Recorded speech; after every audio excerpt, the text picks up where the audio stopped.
Welcome, everyone, to another episode of Beyond the Case. This is a podcast where global leaders from Harvard Business School's OPM community join in a personal capacity to share the real decisions, life lessons, principles that go behind building enduring companies.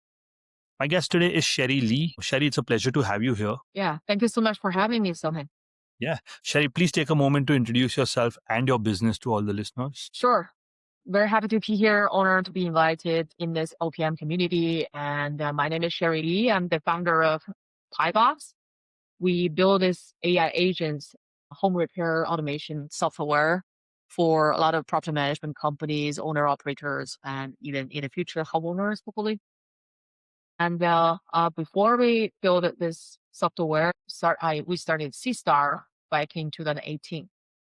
We started a real estate investment for some years, and we invest, we manage ourselves, and we live in the pain for so many years because the repair and rehabs are driving our timelines, delays, and it costing a lot of money. So we build this software for transparency, accountabilities, AI agents to automations of the workflow. And I'm OPM 64. I finished my first 2 units already, and happy to share my experiences with other OPMers. And what were you doing before you became an entrepreneur? So I spent 10 years on Wall Street before I started the C-Star. Mostly real estate, private equity firms, sovereign wealth fund, REITs, and in the role of acquisition, making investment decisions, getting deeper dive into markets and then strategic moves, and working on different roles. PPLPs, working on multiple asset classes, including commercial real estate, multifamily, hotels. That's all where I started. Typically when someone's working for 10 years, they get very comfortable in the corporate lifestyle. So what inspired you to leave your comfort zone and start out by yourself? Because I think, initially I was always wanting to be entrepreneur, even in my college. Real estate, as you know, that is very multi-dimensional knowledge about or skill sets about, development or investment market, construction. It's all different areas. Accumulations experiences becomes a key. So I let myself to work on other companies and learning skill sets to see what the industry's real look like. But I think my goal is to really transform this industry as a next generations using technology as property management or real estate operation investment. Real estate industry in general is very slow to adopt the technology, as it is a very old-fashioned industry. It's people business. A lot of times people relying on human to human interactions, even though some of the jobs like coordinations, email, phone calls, that type of thing has to be done in person. So we think that there are a lot of opportunities for AI, especially today with AI agent, to transform this industry. You decided to start your first company, a real estate debt fund, a real estate fund, and you started acquiring properties, fixing them up, and then becoming a landlord. That's not easy to do because I'm a lender myself. I've seen a lot of folks aspiring to do that, but things don't go the way you plan them, especially when there's construction risk involved. And so, for someone who's been sitting in a corporate role for 10 years, to go out there and attempt to get involved with real estate, including construction risk, and succeed, how did you pull that off while you were also raising money for the fund that you were running? That's a great question. So when I transitioned from corporate jobs to startup company, owning my own funds, raising capitals, and meeting investors, that quite a shocking period of time when I started because corporate jobs, you just sitting in the desktop, looking at the models, Excel's, crunching numbers, right? Prepare presentations, and the meeting, the committee rooms, conference rooms. That's all I would say ideal world of the view without the field experiences, like hands-on looking at properties, how it really get into the gritty nitty things and the numbers, why is it playing out in this way, right? So you have a lot of assumptions from a financial world. The assumptions are coming from industry experiences, exposure, and mostly from the operation side. So that's the reason why I feel shocked at the first place. But later on, I think this is a real operational world for buying a property, fixing up rentals, leasing. Really, sometimes I come down to, granularities, like talking to tenants to figure out where is the property leakage. And that's really different from Wall Street jobs, but it gives me a different approach and aspects of understanding the real world problems. And it gives me exposure, but also leveraging my previous systematic thinking experiences based on macroeconomics and system thinking to provide solutions into this operational world. So give us a sense of your scale. How many properties have you acquired since you started your first fund? We have acquired over 400 units of the single family rentals over the last 7 years, about $120 million. And we have 4 funds. The first fund has exited in 2022 after 2018 acquisition date. And pretty good returns, 27% net IRR for investors. Our second fund is in the phase of exiting, expecting to fully sold this year, 120 properties. We anticipated about 10 to 15% net IRR for investors. And Fund 3, we have 250 properties still under asset management. Fund 4 was a little bit slow in acquiring because of a higher interest rate environment, but we are still looking at multifamily and debt solutions to diversify our investment strategy. How did you go about building a team for this business? I think building a team from the beginning is quite challenging because you don't have a scale. Hiring people need a scale. For example, property managers, we need at least 50 to 100 properties in one market.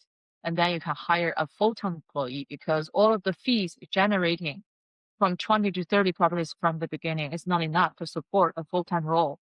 So building a team for me was basically, I think it comes a lot of personal relations and referrals, setting up industry connect, and hiring third parties, and then transition to internal management. Internal management, our teams, we have built up a culture, results driven, excellence driven, operations transparency, integrities in terms of the discussions or trusting each other, enable each other rather than just competing each other. So we do have a culture built up from there, and that really helps us to encourage our teams internally and working together. Could you talk a little bit about the challenges involved in managing tenants?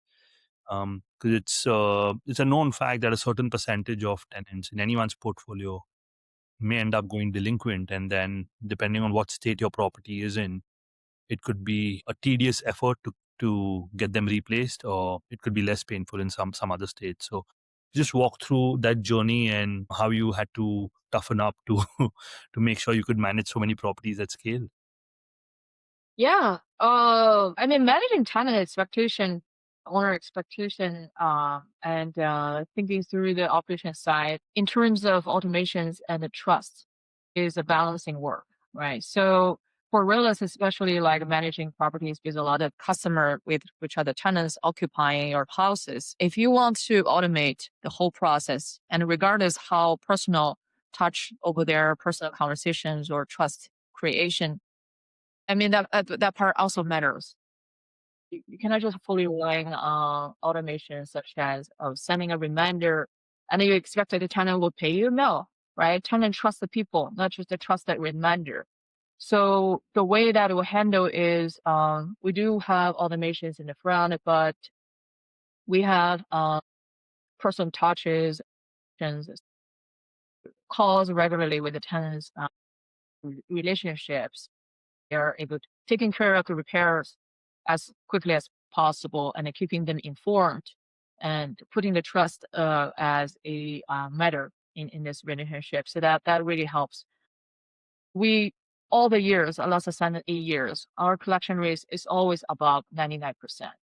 I think one of the contributor is we're not just treating tenants as a money maker machine to pay you the rent, but also how we handle this landlord tenant relationships matters. That's not what AI can do, right? So I think AI purpose for us in building PaiBox is also our philosophy is AI is here to enable trust between people, not replace the trust. Enable communication, transparency, accountabilities. It's all AI can to enhance trust. So you started in an institutional role on Wall Street.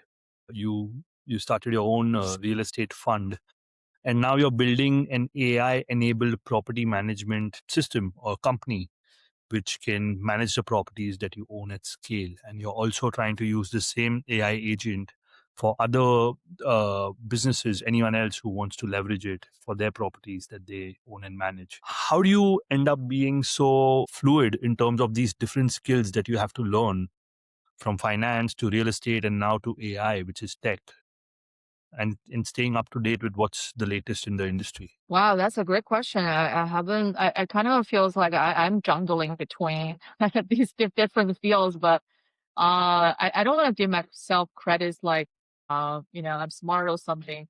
But I think one thing is I don't hesitate to learn. Happy to learn something new all the time.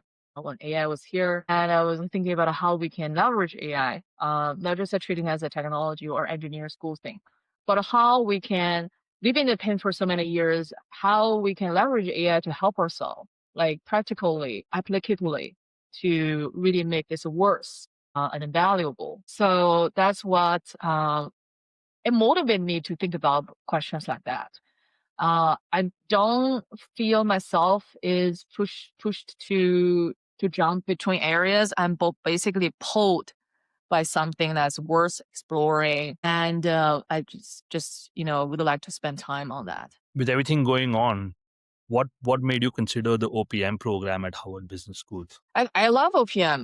I make a lot of friends over there, and I learn a lot of things in the case studies as well. But I think comparing Unit 1 and Unit 2, I pretty much like Unit 1 better because they have a lot of frameworks, like 2x2 methodologies to give you a lot of things to think about. And based on that, we can compound it years based on a one case study. Unit 2 is more practically internal financial management, family business management. I think I'm not there yet for my own business. I think I'm an entrepreneur. I'm 7 years old of entrepreneur. I'm still learning and growing. My business can be multiplied in the next few years. And I skipped to the Unit 3 because I'm building up this new startup company, PaiBox, and expect to come back to finish it next year. But this is a great global networks. I think the most beneficial thing I learned from OPM or from other people, from my peers, from my classmates, their experiences and exposure, even the personality, even the culture, give me a lot of perspective and think about something that's not possible before, but make it possible in the future. What about the professors? Any professor make a very strong impression on you that you still think about? Yes. Yeah. Yeah. You're also a pianist, right? You've played at Carnegie Hall. I believe you also played at HPS, um, Yes. and the MIT Concert Hall. So talk a little bit about that and how that influences the energy that you put forth in your work. Yeah. We hosted two concerts during the first 2 years I attended, 2024 and 2025 each year. During the OPM units. And it's a huge organization. I got a lot of supports from my classmates and attendees, 100 people over there. So I'm a pianist because my dad is a pianist and I learned when I was younger, like 4 years of starting. And I grew up with music and I like music just like it's a blood in my body. And I do have a duet. I have a friend cellist. I'm a pianist as well, a duet. And then we perform mostly as a team called the Thousand Graceful Melodies. So we are performing a lot of times, like performing together in Carnegie Hall, Lincoln Center, Business School, Harvard Club, MIT, and some other universities, Ivy League universities, make invitations to perform together, charity events. I think music is a part of my life, like a work is a part of my life. It's not separation. It's just that cohesion is very much a cohesion thing in my life to enrich my life, to live like a meaningful, just like a work to me. Um, I'm hopefully having a Broadway show to be presented next year. We're working on a production to bring home repairs on stage. There's plumbers, you can see electricians and a lot of noises, right? Thunders, and that will be fun. Do you have a Hopefully we'll spot for a lender in there? yes. Yeah, we will. Okay. If you could go back in time and speak to the younger version of yourself who's about to quit the corporate job and start the fund, what advice would you give her today? I think a fund management is a management skill. It's nothing like, one part of finance or one part of capital raising, knowing investors, and then you can be successful. It's really a management skill is managing different parts of the business. And when you start your own business as a fund manager, you're lucky if you have a partner. But if you want to start yourself, the first thing is how to control your risk. Once your first starting fund can be successful, it's building up the track records and building up your future of the trust from other investors. And slowly you will have more investment coming down the road. So pay attention to the risks, pay attention to anything could go wrong, and that's usually kill the deal. That's usually kill the fund. But the thing is, you don't have to be super excellent in terms of return, but you cannot just lose money from the first time. Certainly. Is there a book that has influenced the way you think that you'd want to talk about? Yeah, I recently focused on a lot of productions, focusing reading, but I do have some recommendations of the book list. And this is my bookshelves over there behind the screen. I think recently I read a book by Kai-Fu Lee. That's the future of AI that talk about a lot of things of what the influences AI can bring to the society, not just for technology innovation or growth of this economy, but also how you think about UBI, uh, you know, society, trust, people relationships. And I think that there's a deeper philosophy behind AI, behind the scene, but it's very fundamentally important. And that's a pretty pulled together of your book. Great. Thank you very much for your time, Shari. I appreciate this, and it's been a pleasure talking with you. Sounds good. All right. Be well.